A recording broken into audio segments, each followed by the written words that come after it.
este video que les enuncio y los remito, que en resumen trata es que realizada la terminación unilateral y la comunicación de la misma al arrendador, se proceda a fijar fecha para la entrega del inmueble al arrendador.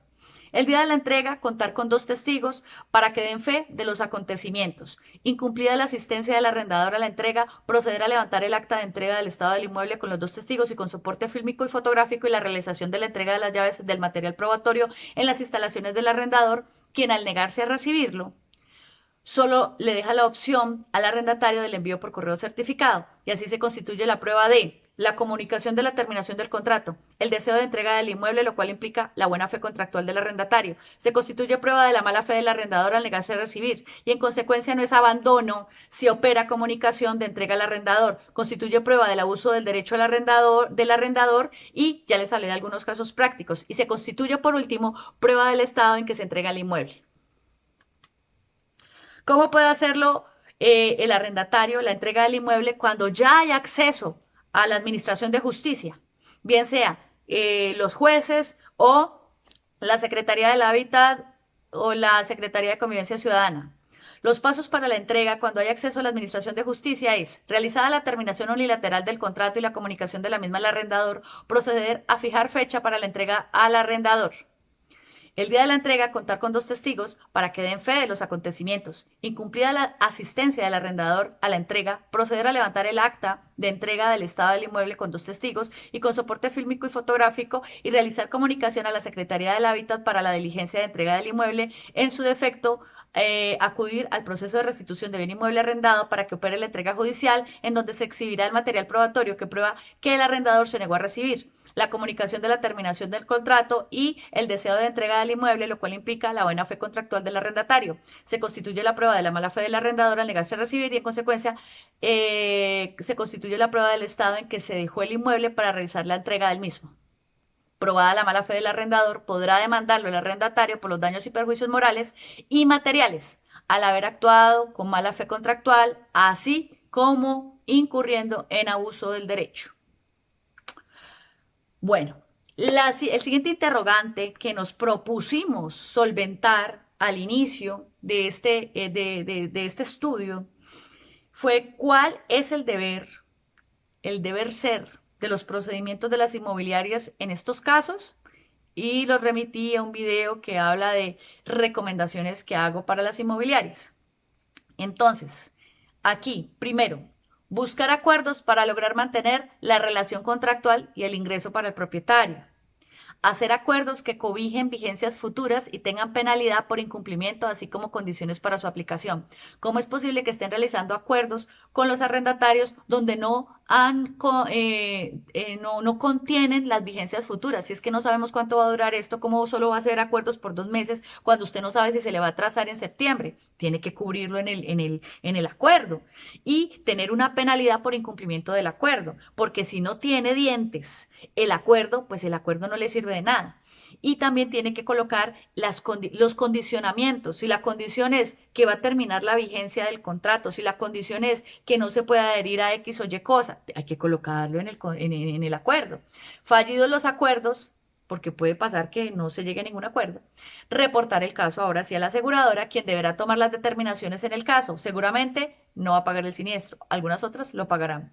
Exigir el pago de la póliza o garantía, inclusive por la vía judicial. Ahora bien, cuando estamos hablando de que el caso llega a la aseguradora en todo ese proceso también puede buscar un acuerdo con el arrendatario y él y los deudores solidarios. Puede buscar un acuerdo y es totalmente válido y creo que es la mejor opción. La inmobiliaria o el arrendador que tiene cubrimiento porque tiene asegurado o afianzado el canon puede exigir el pago de la póliza o garantía por la vía judicial inclusive. Pues primero lo hace con comunicaciones, porque no podemos ir directamente allá sin buscar pues como una solución en los mejores términos, pero también lo puede hacer por la vía judicial. Recibir el inmueble y exigir la entrega en debida forma, ese es un procedimiento sine qua non que debe ejercer las inmobiliarias. Es lo mejor que puede hacer para probar su buena fe contractual, para que no esté incurso en abuso del derecho, para que cuide el inmueble que le fue confiado por parte del propietario y no se vea en problemas de demandas de propietarios por las prácticas poco ortodoxas que están desarrollando al negarse a recibir los inmuebles. Y hay que exigir en debida forma la entrega. Tiene que entregarlo en debida forma.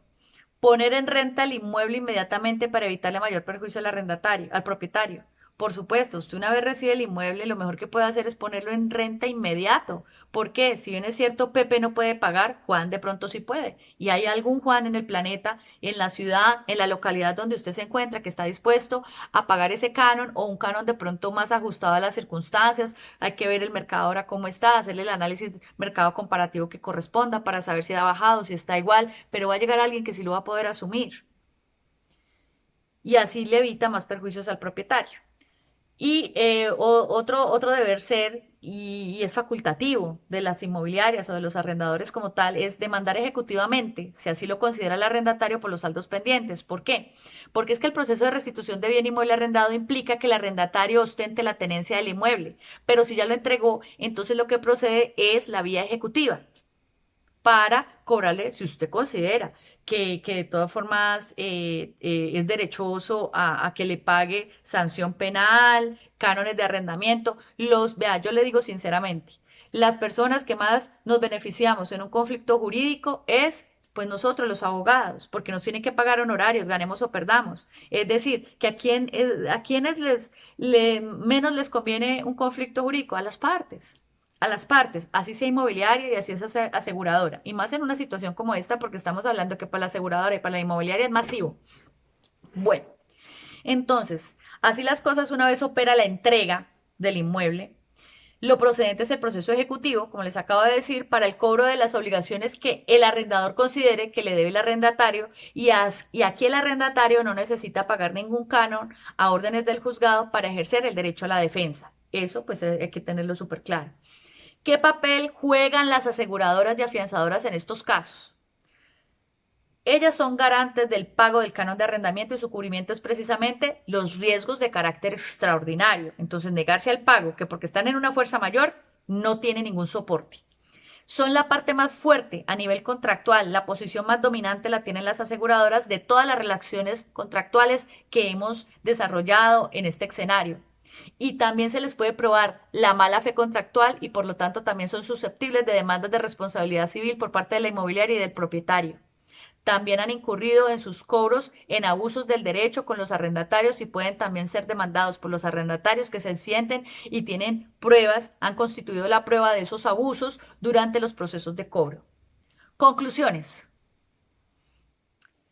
La aplicación de la doctrina, la jurisprudencia y los tratados internacionales en este escenario es imperativo, en la medida que no hay ley específica aplicable al caso, así como tampoco está contenido en el clausulado de los contratos, como ya lo he dicho en reiteradas oportunidades a través de todos los videos que hemos desarrollado.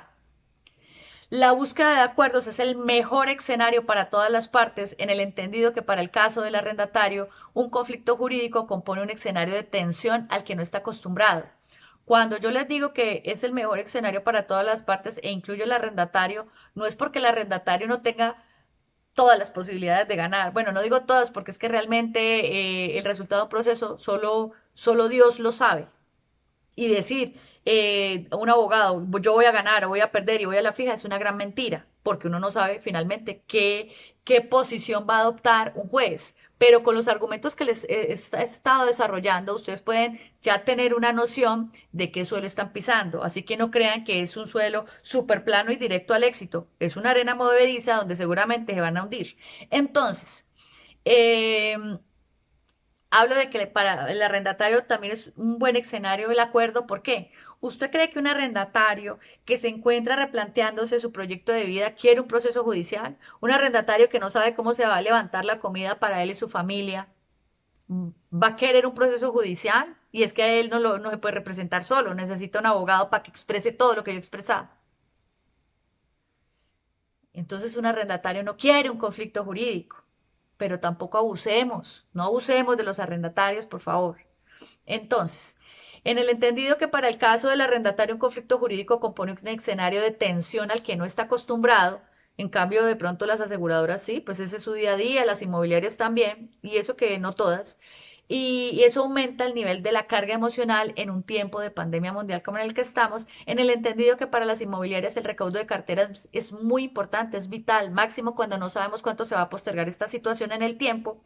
Y para la aseguradora, en la medida que eso le evita tener que negarse al pago y negarse a este tipo de cubrimiento en las obligaciones que ha asumido con los propietarios o las inmobiliarias en su posición como arrendadores. Entonces, esto es un buen escenario para todos. El no recibir el inmueble solo permite que el arrendatario llegue material probatorio, es decir, constituya la prueba en contra de la arrendadora, sea inmobiliario o propietario, y permita a futuro demandar a la inmobiliaria o propietario, dependiendo quién es que está desarrollando esta actividad como arrendador, al establecerse la mala fe contractual en sus procedimientos para con el arrendatario junto con el abuso del derecho. El abandono no opera si hay comunicación para la realización de la entrega. Obvio. No puedo decir que estoy abandonando, que dejaron abandonado algo cuando me están informando que es que voy a desocupar. Si considera que el arrendatario sí está obligado a lo imposible, que debe seguir pagando los cánones por un inmueble que no usa, que el deber ser es demandarlo, que él no puede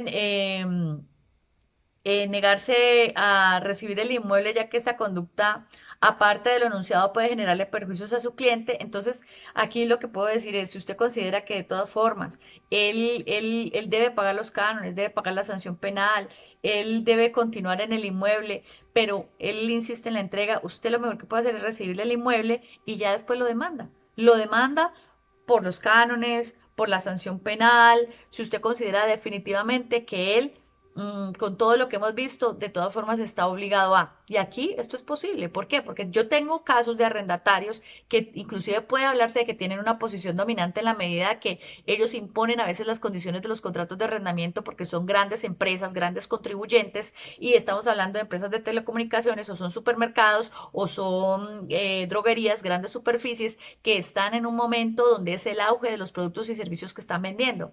Entonces, cuando ellos están en la posición de arrendatarios, pues realmente decir que están obligados a lo imposible, pues es algo que no se adecua a esas circunstancias. Decir que se ha abusado del derecho exigiéndoles el pago, tampoco. Entonces hay casos de casos y hay que analizarlo. Pero cuando es un arrendatario en las condiciones que he expresado en los otros videos, pues ya si usted a pesar de eso considera que está obligado a lo imposible, que debe seguir pagando los cánones, que el deber ser es demandarlo, entonces hágalo. Pero no se niegue a recibirle el inmueble porque esto sí le puede causar a usted perjuicios y le causa perjuicios a su propietario, al cliente suyo que es el propietario. La restitución del inmueble arrendado para la entrega del inmueble, cuando el arrendador se niega a recibir, solo opera cuando hay acceso a la administración de justicia.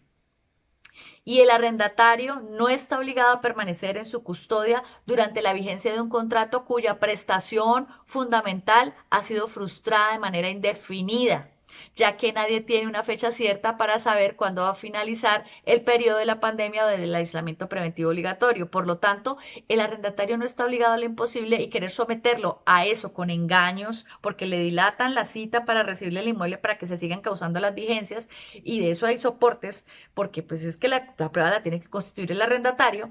Eso es un abuso del derecho y denota mala fe contractual y eso genera una responsabilidad civil. Otra conclusión a la que podemos llegar es que el contrato de arrendamiento es un contrato bilateral de prestaciones recíprocas.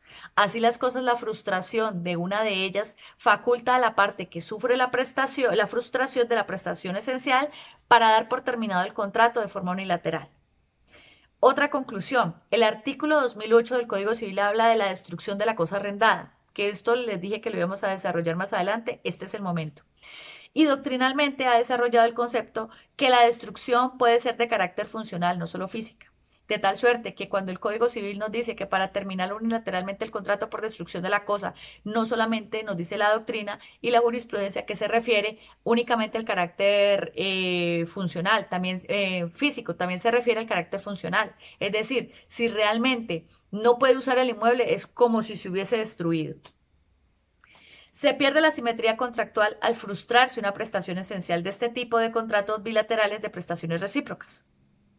Lo anterior está ligado a la causa del contrato como elemento esencial del mismo, en virtud a la interdependencia de las obligaciones contraídas. Ya dijimos que son obligaciones interdependientes recíprocas. La una tiene lugar respecto de la otra, las cuales se extinguen por causa de la fuerza mayor. ¿Cuál es la fuerza mayor? El aislamiento preventivo obligatorio, la pandemia, que genera, no es el tema económico, no es el estado de necesidad, ese es otro concepto y otra forma de defensa para el arrendatario o cualquier persona que se encuentre en un contrato, porque esto se aplica a todos los contratos en general, pero estoy especializándome en el tema de los contratos de arrendamientos para este caso en cuestión.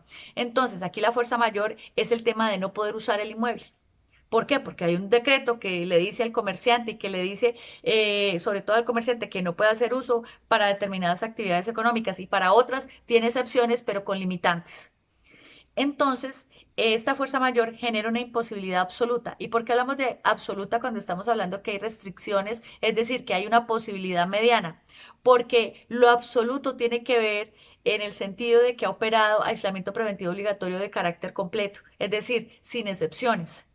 Y no sabemos, tenemos incertidumbre si esto va a volver a futuro, que cierren por completo la cuarentena. Y aún estando con limitaciones, no podemos esperar que un arrendatario subsista en el tiempo en un contrato de arrendamiento con limitantes que no le permiten desarrollar la actividad económica como, no, como tenía pensado desarrollar o como tenía la posibilidad de desarrollarla al inicio del contrato.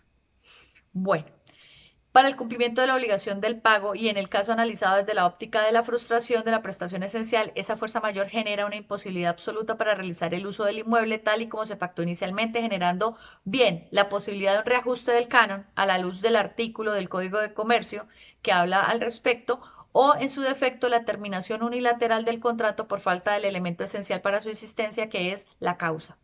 La imposibilidad transitoria no libera al deudor, pero sí lo exime de la multa. Entonces, si bien es cierto, en algún contexto podríamos hablar, quienes somos arrendadores, que hay limitantes, pero no es absoluta la imposibilidad. No, eso no significa que yo le voy a imponer multas, sanciones. Por eso es que un decreto del gobierno dijo que había un lapso hasta el 30 de junio para no cobrar multas. Y entonces los arrendadores se pusieron súper contentos de ahí en adelante cobrando multas. Olvídense, igualmente, está claro que si hay una imposibilidad para usar el inmueble, el arrendatario no está en la obligación ni de pagar el canon y mucho menos una multa. ¿Por qué? Porque la multa tiene razón de ser por el perjuicio que causa, pero si esa falta de la prestación del canon ocurre como consecuencia de que primeramente se frustró una prestación esencial, que es la del uso del inmueble, pues entonces no tiene razón de ser el cobro de la multa, porque el derecho a recibir el canon muere. No obstante, la transitoriedad de esta pandemia, como ya les dije, es relativa, así como lo del tema del aislamiento preventivo obligatorio.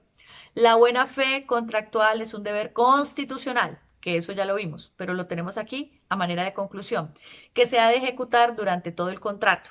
Artículo 1603 del Código Civil y artículo 871 del Código de Comercio. El contrato no solo emanan obligaciones, sino también deberes que son implícitos en la conducta que proviene de una conducta de buena fe. Y en ese sentido, la jurisprudencia ha sido muy clara en establecer que no hay límites para los deberes en virtud de la buena fe contractual. ¿Qué significa esto? Que no tenemos que la buena fe contractual se demuestra solo de una forma taxativa, no, eso de mil maneras, es algo que no tiene limitantes. De tal suerte que los deberes pueden ser también de forma ilimitados en virtud de la buena fe contractual. Entonces, en una situación como la que estamos, la falta de solidaridad implica una mala fe contractual. Así las cosas, ante circunstancias extraordinarias, el tema de la buena fe implica el diálogo interpartes, es decir, procurar acuerdos. La solidaridad y negarse a ese diálogo es faltar a la buena fe contractual y ahí se incurre en una responsabilidad civil, como ya lo vimos. Según la jurisprudencia, se configura el abuso del derecho cuando, a sabiendas de la situación, se empeña en exigirle el cumplimiento a la contraparte y por ello deberá resarcir los perjuicios que cause con ello. Bueno, tenemos unas últimas tres conclusiones para que por favor estemos súper atentos porque esto básicamente, estas conclusiones son el resumen de todos los videos que hemos desarrollado en este tiempo. La naturaleza del contrato de arrendamiento es de carácter conmutativo y por ello el equilibrio contractual se pierde al frustrarse la prestación esencial del contrato, que es el uso del inmueble. Y frustrada la prestación, se afecta la conmutatividad del contrato y su causa. Artículo 1498 del Código Civil. Si se demanda la restitución del inmueble, indicando abandono del inmueble en el entendido de que el arrendatario procuró la entrega, el juez va a condenar en costas, pero penalmente podría hablarse de un fraude procesal. ¿Cómo va a iniciar usted un proceso de restitución si la tenencia del inmueble no la ostenta el arrendatario? Ojo con eso. Entonces, esto afecta directamente a la inmobiliaria y por eso las inmobiliarias tienen que ser muy cuidadosas en los procesos que están desarrollando. Y si se van a poner a desarrollar o a iniciar un proceso de restitución de bien inmueble arrendado cuando la tenencia del inmueble no la ostenta el que fue arrendatario, y el arrendatario tiene todos los soportes para demostrar que se procuró la entrega y usted se negó, no solamente el juez civil lo va a condenar en costas, sino que penalmente puede ser denunciado penalmente por fraude procesal. Y eso es muy delicado, pues. Más que posiciones jurídicas, las inmobiliarias deben buscar blindarse en este escenario tan complejo, porque aquí no se trata de, ay, ¿será que tiene razón Pepito, fulanito? No, cúrese en salud, por Dios, cúrese en salud, blíndese. Esto es un escenario muy complejo y como les digo, no hay un precedente jurisprudencial para el caso concreto que estamos trabajando, porque esta situación no ha ocurrido en el mundo nunca antes. Entonces, están en arenas muy movedizas tendientes a hundirse y para ello realizar procedimientos transparentes son su mejor opción. Finalmente, debemos entender que este es un escenario inexplorado donde la buena fe contractual, el principio de solidaridad, los principios generales del derecho, la doctrina, la jurisprudencia, así como los tratados internacionales juegan un papel vital para darle una solución a cada caso. Debemos entender que el arrendatario debe constituir la prueba para hacerla valer en el proceso, bien sea como demandante o demandado. Al arrendatario le toca constituir la prueba con los medios idóneos para ello. Entonces, eso no es porque sí que se envían comunicaciones para solicitar la fecha de entrega. Eso no es porque sí que va con dos testigos. Eso no es porque sí, porque se levanta un acta, se toma material fotográfico y fílmico del estado del inmueble. Obvio que no es porque sí. Está constituyendo la prueba, por el amor del Señor, por Dios. Y esto es fundamental para el éxito en un proceso, porque yo no puedo alegar un derecho si no puedo probar. No es solo la argumentación jurídica, sino lo que yo puedo probar en un proceso.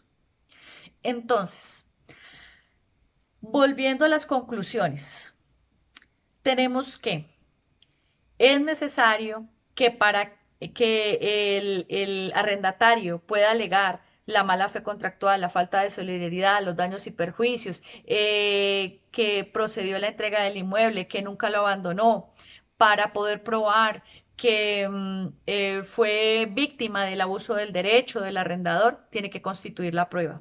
Y ahí sí, demandar. Y en caso de ser demandado, poder defenderse con un material probatorio contundente.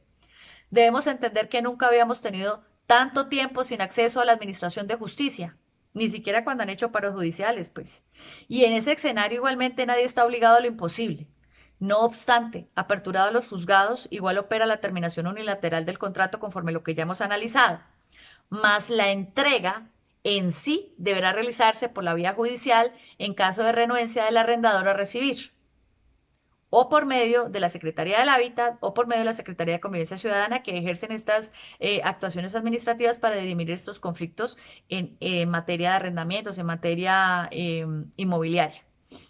Bueno, quedo súper atenta a sus inquietudes, quedo súper atenta a sus comentarios. Mi deseo con esta saga de videos es poder ampliar el tema aún más allá de lo que normalmente se trabaja en los videos que subo, inclusive en mi canal, a fin de que todas las partes que actúan en este escenario, arrendadores, arrendatarios, propietarios, aseguradora, afianzadora, puedan blindarse realizando los procedimientos en debida forma y entendamos un contexto que va más allá de lo que la norma a primera vista pueda indicar.